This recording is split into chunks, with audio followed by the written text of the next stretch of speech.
Welcome to Dodgers Daily. Casey Porter here. So glad that you decided to tune in. Fans, today we have a very, very, very special guest from Alabaster, Alabama, but in Oklahoma City this morning as we talk. Carson Hobbs, a very talented right-handed pitcher in the Dodgers organization, joins Dodgers Daily for the first time. Carson, I'm so excited to get to talk to you. Yeah, man. Thanks for having me. I'm excited too. Hey, this is the second time I've had a chance to talk to a young man who went to Thompson High School out of Alabaster, Alabama, and got to play with Coach Hamrick, or for Coach Hamrick. Right. So, first of all, that's where we're going to dive in first. Got to know all about your relationship with Drew Avens, who also went to Thompson High School as you were growing up. Yeah, so I kind of heard about Drew just kind of through the coaches and everything. Hadn't really had a chance to meet him face to face until one time he came and hit BP over at the new field, the new high school, and so ever since then we heard about him. And just like you talk about Coach Hamrick, he sung praises about Drew, just how he played the game the right way and how he played 100% every single time he was out there. So. That's how I kind of got to know about Drew. And I was actually fortunate enough to meet Drew this spring training when he was over in big league camp. And he came over, those last few weeks of last few days of minor league camp, he came over and his locker was like relatively close to mine. So I just had a chance to go reintroduce myself and kind of talk to him a little bit. And yeah, it was actually good to put, shake his hand and actually kind of make that connection. Yeah. Okay, Coach Hamrick, one thing about him, of course, the legendary coach there for 26 years at Thompson High School, one of the most winningest, biggest powerhouse baseball programs in the United States of America. You know all about that. 26 years he built that program. And the thing about him is, I believe it was the very next year after he retired, I think it was either your junior or senior year, he went into the Alabama Baseball Coaches Hall of Fame the next year. I mean, just talk about Coach Hamrick, how awesome he was. I mean, he's the man. I respect Coach Hamrick about as much as I respected pretty much anybody in my life. He's kind of the first person that put a lot of trust in me when it came to the game and just allowed me to play the way I wanted to play. And, I was playing shortstop for him, so he gave me a lot of responsibility on the field. So as far as him, he was just really influential in my baseball career. And just, I know he was to hundreds of other kids. And so I can't say enough about Coach Hamrick, about how much he means to me and, hundreds of other kids that came through the Thompson program. He's just, he's bigger than the program itself.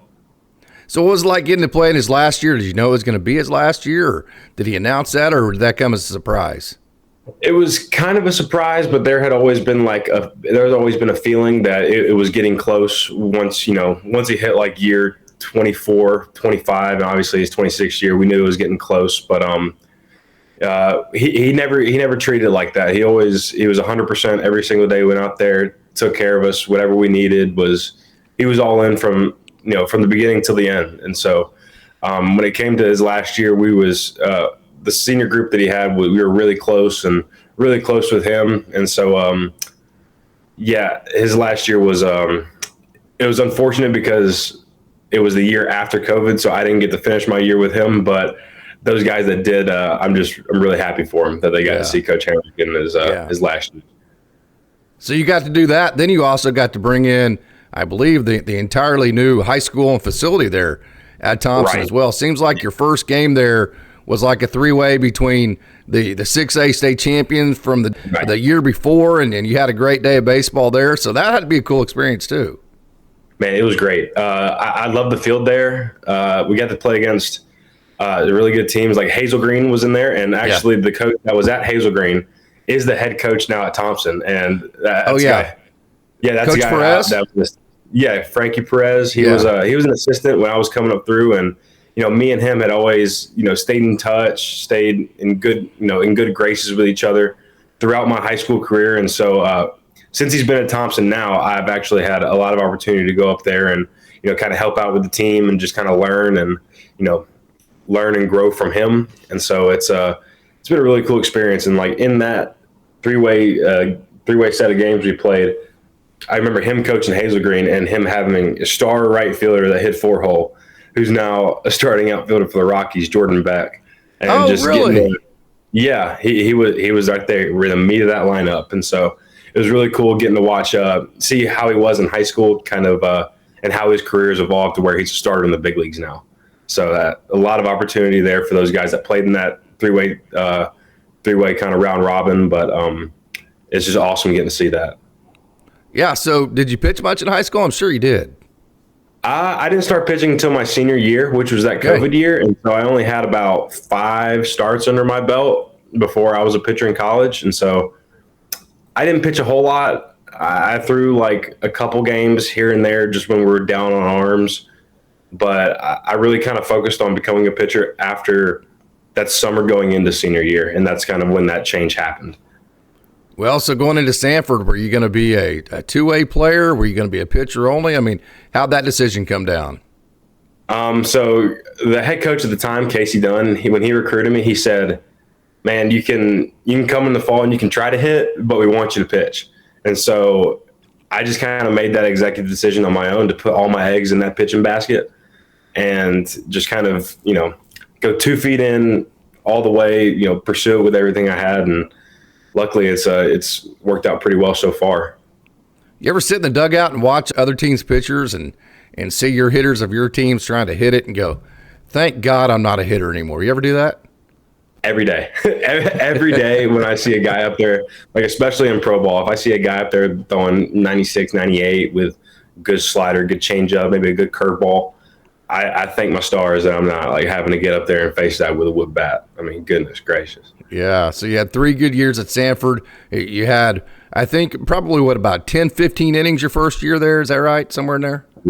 11 innings that first year, 11 innings that third year. But the meat of my career was that sophomore year. It was like 32 innings. Ended up having 10 saves that year. And that was kind of really that season was kind of when I took over that closer role at Sanford. Yeah, so how did we transition to become a closer? Coach Dunn always just believed that I had really good stuff and that it translated well to the back end of games. Like, for instance, my very first outing in college, that freshman year, was a save for Coach Dunn's 500th win. And so I think Oh, really? Yeah, just it kind of worked out that way. And so ever since then, I've just kind of been the guy who's took the ball at the back end of ball games. And I've loved it ever since. I mean, the adrenaline's nothing like you can't replicate it anywhere else. Yeah, so either you're attracted to Hall of Fame coaches or they're attracted to you, one or the other, right? Something like that. It's just, well, he was part of the reason I went to Sanford just because of his, his resume, his standing in the community, and just kind of his respect all across, not only state, but, not only just mid-major baseball either, but baseball in general. Like he's a legend in Alabama. His dad was a legend at Vestavia High School. And so, the name carried a lot of weight. And, if it wasn't for him, I probably wouldn't have developed that first year as much as I did, despite not pitching very much. Yeah. So your third year there, you have an injury, right? You have to shut it down early. Is that correct? That's right. Tommy John. Yeah. So that takes you out for what, about 13 months, something like that? So it ended up being, I faced my first batter. I think it was exactly a year after I had surgery, April 6th. So April 6th, 2023, I had surgery. April 6th, 2024, in extended spring training, I faced my first live batter. So that was kind of like a cool full circle moment for me. The Dodgers are so good at this. So you really don't even pitch till you're a senior in high school. You have 11 innings your first year there. You have 26 innings your second year there, that's a lot of innings, but it's not like anything unbelievable. And then your last year, it's limited because of injury, and so there's not really a whole lot of video or track record here for the Dodgers to go on, and they still draft you. So, I mean, were you surprised by that, or is that something you thought would happen? In all honesty, I kind of knew that it would happen just because of the lines of communication that kept up with me throughout the injury process. Like once I got injured, the Dodgers were one of the few teams that actually stuck with me and, continued that line of communication and just kept an open mind. I mean, for them, it's, when they see good talent and, guys that, a lot of guys in my draft class, Tommy John guys, Wyatt Crowell, Luke Fox, Ryan Brown, a lot of these guys, they already see the talent happening. And so they're great at spotting it and, bringing us into an organization that's good developing pitchers, basically from scratch again. And so I'm just really blessed that they gave me this opportunity and that it was a great fit, I would say. And I'm just really happy that they decided to take a chance on me. No doubt about that. So let's get into your pitch mix a little bit here. I've got you up to as high as 98. Would that be accurate? Yeah, that sounds right. There have been rumors of a 99 over in Fresno when I was in low A, but I'll take 98 too. That's pretty good. Slider's really nice. Looks like a centerpiece to your mix there. And then also it looks like you throw a bigger breaking ball, maybe a curveball. It's hard to always tell what guys list their pitches as, but take us through your mix. Yeah, so it's just a straight four seam, nothing crazy about it. Just try to ride it to the top of the zone, work at the bottom sometimes. Slider, I throw that pretty much, and I'm comfortable with it in most counts. Like I'll go to it 0-0, 2-0, 3-2.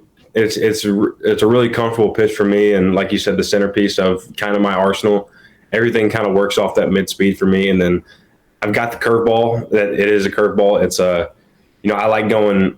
It's like mid to high 90s, mid to high 80s, high 70s. Yeah. So it's like it's a good speed differential for all three pitches, I think, and I'm happy with how it worked out last year. So your fastball, I mean, even before you got to the Dodgers, your fastball is one that's always had good ride to it, so you've always rode the top of the zone with it. So I'm sure that was a perfect marriage between how you had always pitched with that pitch and then the way the Dodgers wanted you to do it. But talk about that pitch, maybe some of the adjustments you've made to it if you've had to since you've entered the organization and how that works for you.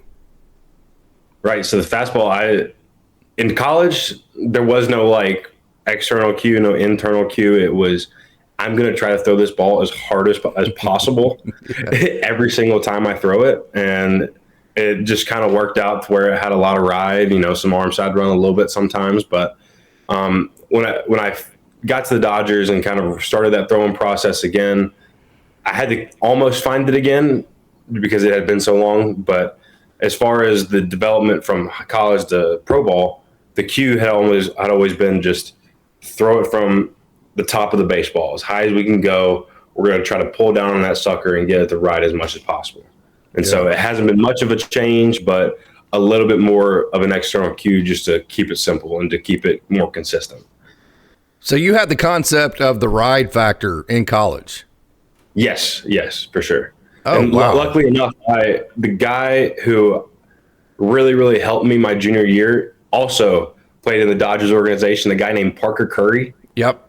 He was in Tulsa for a good bit. Yeah, Tulsa for a good bit, so he's a Sanford alumni, came and helped out as a director of operations and kind of got me familiar with TrackMan data, pitch arsenals, and just like everything in that nature because I had never heard of that before. Yeah. And so he's a big reason as to why my arsenal is that way, just because he was the first person to introduce me to those numbers and kind of tell me how my characteristics of my pitches play in the zone.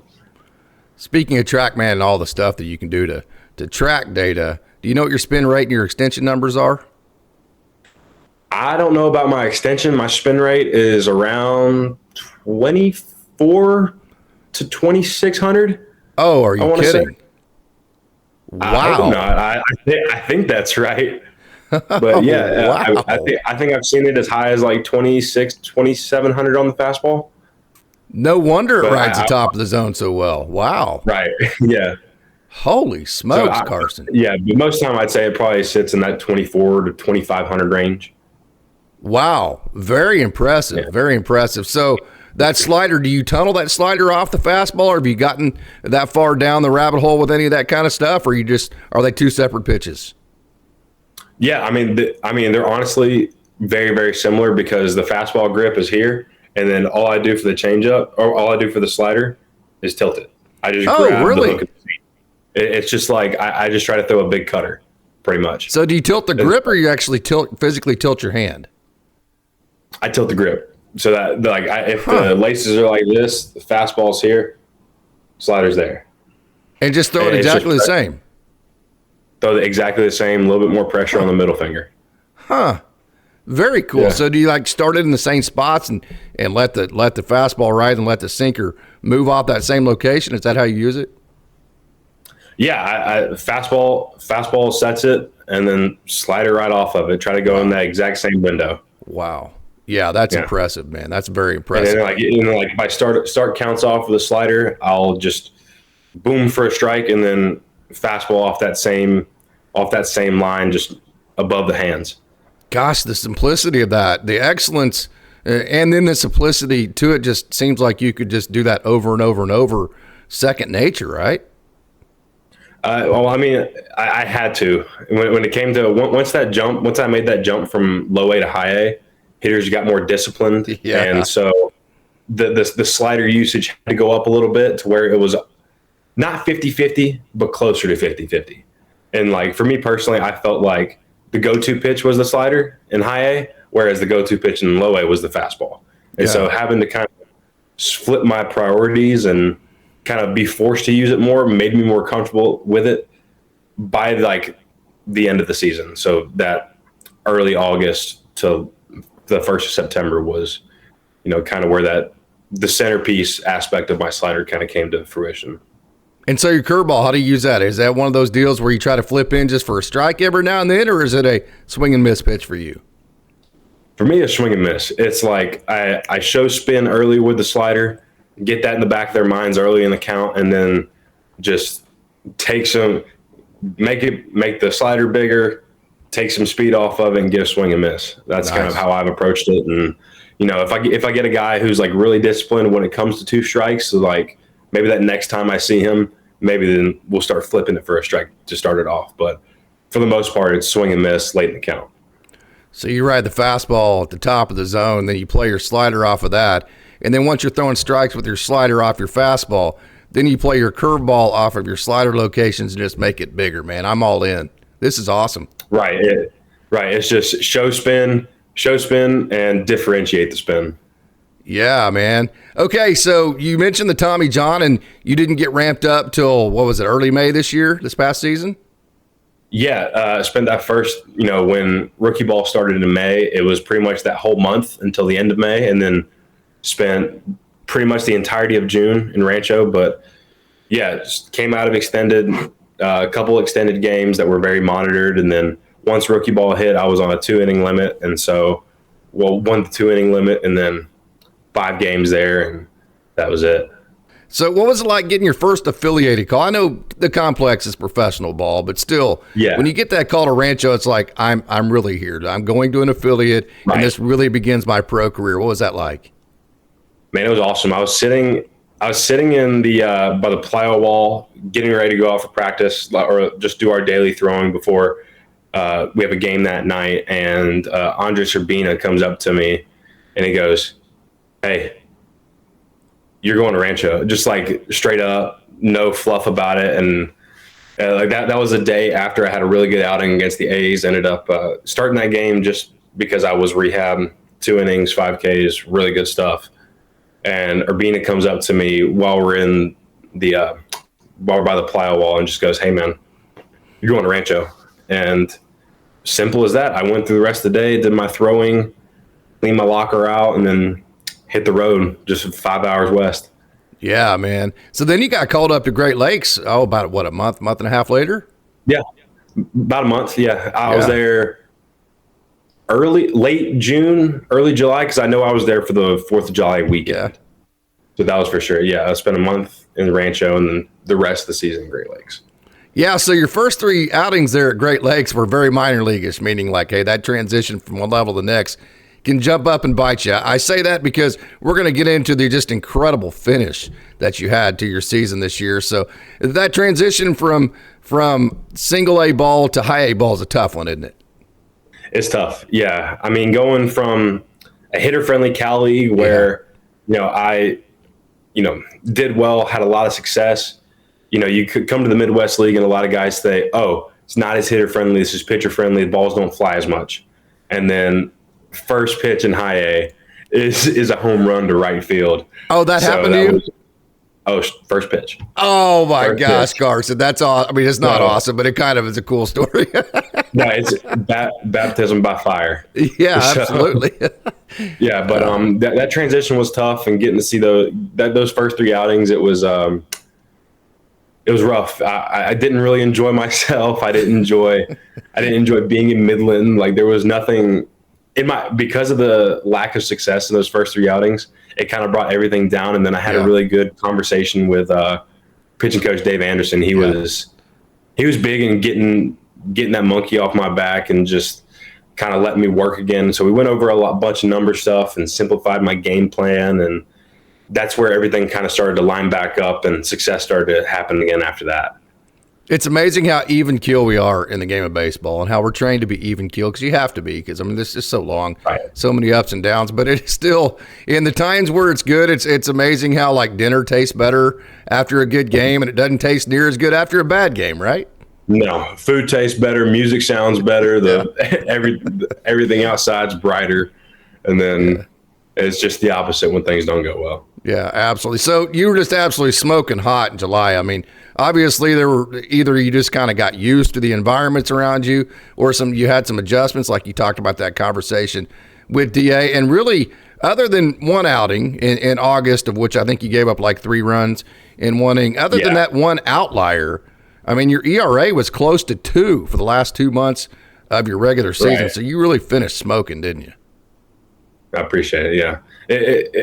Yeah. A lot of it came down to that game plan talk with DA, simplifying things. We got rid of East-West talk, East-West mentality, not working in or out on guys. It was a game of up and down, middle, up and down. And a lot of the game plan stuff worked well for me, in game and for the rest of the season. But, just the adjustment part of it, like moving from, Southern California to Michigan, just kind of the scenery change and everything like that. That was a me battle. And so, conquering that and just getting used to my environment and getting more comfortable where I was on a new team where I didn't really know anybody. Like, a lot of the guys that I knew in both rehab and rookie ball and stuff, a lot of those teammates that I had were in Rancho. And so going up to Great Lakes, having a brand new team, not a whole lot of guys that I had a lot of interaction with, it was tough there for a little bit, but, conquering that and then fixing the game plan was just kind of the recipe for success for the rest of the year. So you played for a very high-profile high school in Thompson there, which, like I said, I mean, you guys are all about winning championships. It's renowned throughout the United States of America, but still, it's in Alabaster, Alabama, so it's not like it's in the middle of New York City or Los Angeles or something like that. So then you get thrown into, and then you go to Sanford, which isn't like the LSUs or anything like that of the world. So being in kind of the smaller environments, has it been an adjustment period to be in a situation like you were, to where you had to get used to professional clubhouse and that type of deal? A little bit. As far as I will give my coaches at Thompson and Sanford a lot of credit, because they created an environment in the locker room that was very pro feel. Okay. I mean, we had a big contribution to that. Like when Hamrick was coaching, he had his pitching coach was Josh Parker, played professional baseball himself, kind of showed us the ropes when it came to that. And then at Sanford, we just kind of had this really, really high standard that came from the top down. So Casey, the coach that's there now that I played for 2 years, Tony David, Tyler Strout, all those guys have just kind of set us a really high standard, both not only in the locker room itself, but kind of how we carried ourselves in outside life. So that aspect hasn't really changed, but, playing in a little bit bigger stadiums in front of a little more people took a little bit of adjustment, but not much, just because I had been there before. Like, I pitched at Texas A&M my freshman year, ended up throwing at LSU where I ended up getting injured, but, that was kind of the introduction to big stadiums. And so I kind of took those feelings from those games specifically and carry them into my pro career. How often do you coach? How often do you text Coach Hamrick or any of your college coaches? Pretty often. I mean, I haven't talked to Coach Hamrick in a little bit, just because he's been he's been doing his own thing at a different school with another alumni who's the head coach there. But I have stayed in touch a lot with Frankie.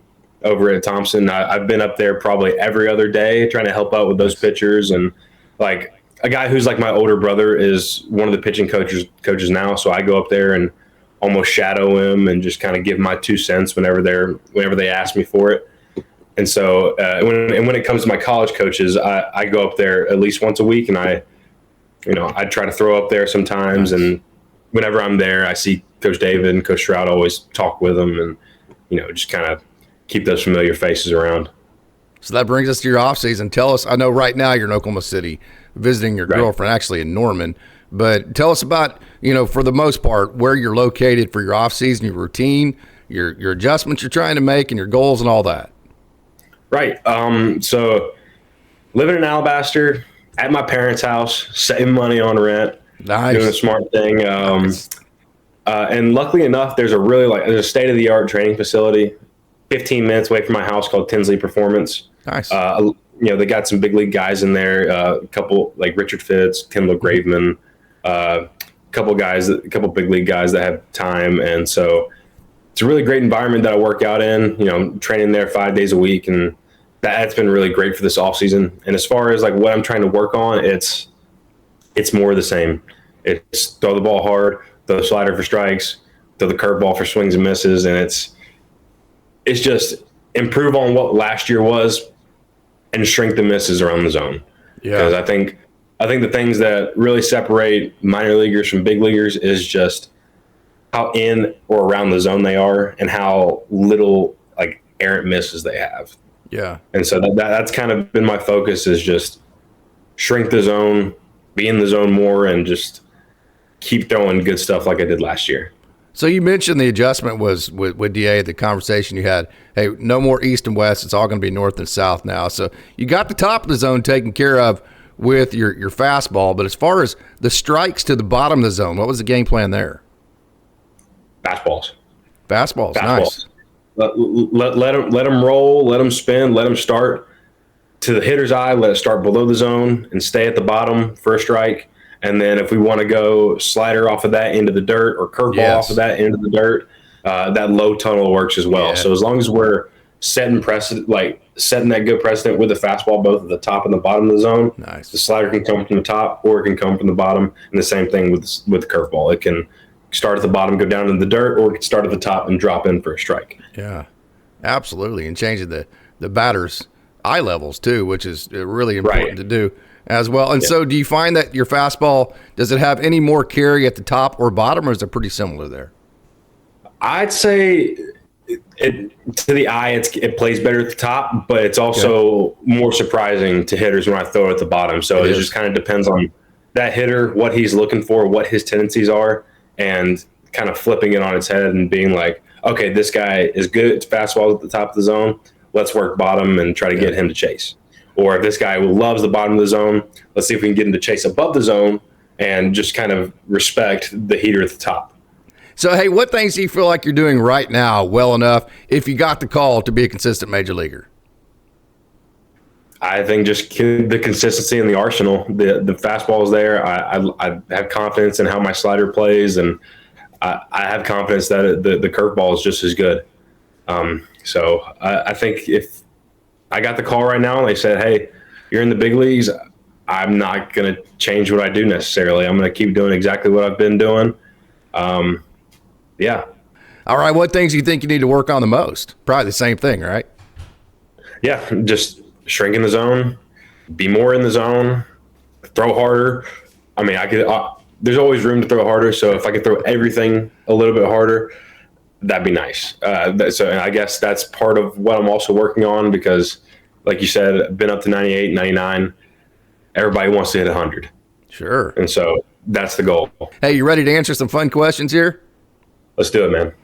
Okay, man, let's go back to your days at Thompson. Coach Hamrick, Drew Avens, who graduated there about 5 or 6 years before you did, and then yourself, Carson Hobbs. Who's the most famous person coming out of Thompson there? Coach Hamrick. Oh, okay. I mean, no doubt about it, huh? Right. We still in the office today, like Coach Perez has pictures of Coach Hamrick and the success that they had together when both he was an assistant and Coach Hamrick was a head coach. And so he's still like part of his coaching staff is still there coaching. And, we see his picture everywhere. He's still relevant by far. And then underneath him is Drew. And then right there underneath Drew is me. And so, but there are also some guys that are still playing pro ball, like Jake Walters. Sure. I believe he's still with the Marlins. He's a prominent name around there. And even, I'm probably not as big as some of the big college guys that they've had in recent years. And so, Coach Hamrick, Drew Avens, and then there's pretty much everybody else. Okay, great answer. Hey, all this has been great, but I'm getting ready to ask the most important question of the day. Me being from Oklahoma, I know all about it. Okay, so you have to have a preference between you being from Alabaster, Alabama. You have to have a preference. Roll Tide or War Eagle? Roll Tide. Oh, roll damn Tide, huh? Roll Tide. Yeah. Did you enjoy that game where they missed the field goal and Alabama or Auburn ran it all the way back for the touchdown that one year? That call of the game haunts my dreams. I hear every single time the Iron Bowl comes on, there is an Auburn's going to win the football game playing on the TV at some point before the game starts. And I vividly remember sitting at my aunt and uncle's house on the stairs, borderline crying, head in my hands, just going through it. And so it's Roll Tide, but that game, it still lives in my brain for sure. Hey, and by the way, bad news for you too. Jackson Arnold's transferring to Auburn, the quarterback from OU last year, who's probably in Norman this morning. So if you want, you still have time to drive across the street and talk him out of it if you want to. I say if I can find him, I may try to get him to go to Alabama. But if he's got his mind made up on Auburn, he's going to get playing time there. So, if that's a decision, that's a good decision for him. It's a good decision for him. Yeah, he's still going to get beat by Alabama every time he plays them, right? Probably. Okay. Yeah. Okay. Maddox Bruns is from Mobile, Alabama. He's your exact same age, so I'm sure you guys had to know each other coming up to the circuits. Honestly, I had heard the name Maddox Bruns, but because of, just the distance between us and kind of how little there was to know about me, I don't think he had necessarily heard of me, but I had heard his name just because of the high status and first round draft pick, PG All-American, that type of thing. But we never crossed paths or anything in high school, and it wasn't until spring training where we kind of met each other and oh, you're from Alabama? Oh yeah, I'm from Alabama. Where'd you go? That kind of thing. And so we got to know each other during spring training and, ended up obviously playing together in Great Lakes. So it was cool to kind of have that Alabama connection. But as far as in high school, we never crossed paths, never talked or anything. There was no interactions, but I definitely heard his name and, I'd honestly be surprised if he had heard mine. So. Hey, going back to that first game at the facility there in Thompson, that three-way, it seems like you played the first game, had to sit out a game, played the third game. So do you remember that day, Coach Perez, you mentioned, what was the name of the team that he coached that won the state championship the year before? Hazel Green High School. Hazel Green. So when you played him that day, did you win? We did not. We got smoked. That was a tough morning because the day started at 9 a.m. First game at 10 or something like that. I can't remember exactly when, but we came out there. We were not ready to roll, and we got lit up. Honestly, I think it was run rule. We had a 10-0 run rule, but it was cool getting to see that higher level talent that they had. They threw out a guy who was probably, I think he was going to junior college or something, a high level junior college, maybe the Chipola or something like that. But he was high 80s, which was gas to us in high school. Oh, absolutely, yeah. Absolutely. Yeah, and so all of us kind of sitting on our heels in the box, not really hitting much, and then they come up and just hit a couple home runs and a couple doubles in the gap, and next thing you know, it's a 10-run game. You ever go take ground balls at shortstop during BP? Sometimes. I like to stay athletic, like to do things like that, but when it comes to BP, I mostly just stay in the outfield, kind of acting like I'm an outfielder, honestly. But every now and again, our coaches will get out there and they'll hit us ground balls at infield positions and let us be athletic, throwing balls around the diamond. So I always enjoy doing that. I wish we did more of it. I wish I did more of it. I don't know. We do it plenty, but I wish I did more of it. But during BP and stuff, I enjoy being an athlete. So, yeah, I try to do a little bit of both. All right, second most important question, Dave. We got number one squared away. It's roll damn tight, right? We got that squared away? Right. Okay, so question number two, we've seen the 9. Are we going to see the 0? We're going to see it. We're going to see it this year. So, oh, this year. Carson Hobbs is saying right here on Dodgers Daily, the 0's coming, huh?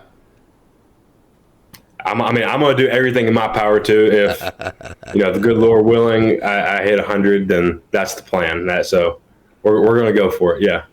Too humble, my man. That's absolutely awesome. Hey, we'll be looking out for that, by the way. Last question for me. This has been so much fun. I've taken a lot of your time, Carson Hobbs.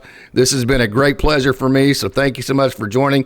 But final question here. Okay, give us your favorite memory, not college, not professional, not high school, but your favorite memory of growing up playing the game of baseball. Favorite memory growing up, so my small, before I ended up in like travel ball organizations or doing like affiliate, like organizational travel ball, I had a really small, tight knit group that I played with from we were 7 years old till we were 13. It consisted of 11 players. Everybody played every position. It was an athletic team who had, we've got two guys in pro baseball right now, 4 guys who play Division I football, and then the rest of them were either, junior college, Division II baseball players. So everybody was an athlete. And we took this team of 11 into a Memorial Day tournament at Perfect Game, 50-something teams. Like, it was the biggest tournament we'd ever played in. Ended up coming second out of, all those big travel ball organizations and guys with the 15, 16, 17 guys on the team. It was just us 11 guys playing every position. Everybody had to pitch. And so ended up going second into the tournament, really, really deep into it, and ended up losing to a big travel ball organization after that. But it kind of showed us how talented all of us were to be able to overcome the odds of just small alabaster-based team. And just, that was really fun getting to play against that high-level talent at 14 years old, but still being able to compete and really show ourselves that we are talented and that we could play, and that just because we're smaller, it doesn't mean we're not as equal. So was the postseason party at Pizza Hut or somebody's house? That was at somebody's house. We had a pool party. Pool party. We were, pizzas were there. Pizzas were there. Pool party. It was something to really celebrate. So at the time, super mad, upset that we didn't win, but overall we took it as a win because we were able to show a lot of people that we were talented. Yeah, absolutely. Hey, this has been a lot of fun, Carson Hobbs. It's first time I've ever had a chance to talk to you, and I was so glad whenever you reached back, whenever I reached out to you. So thank you so much for joining Dodgers Daily. Yeah, man. Thanks for having me. I appreciate it. Thanks, Casey.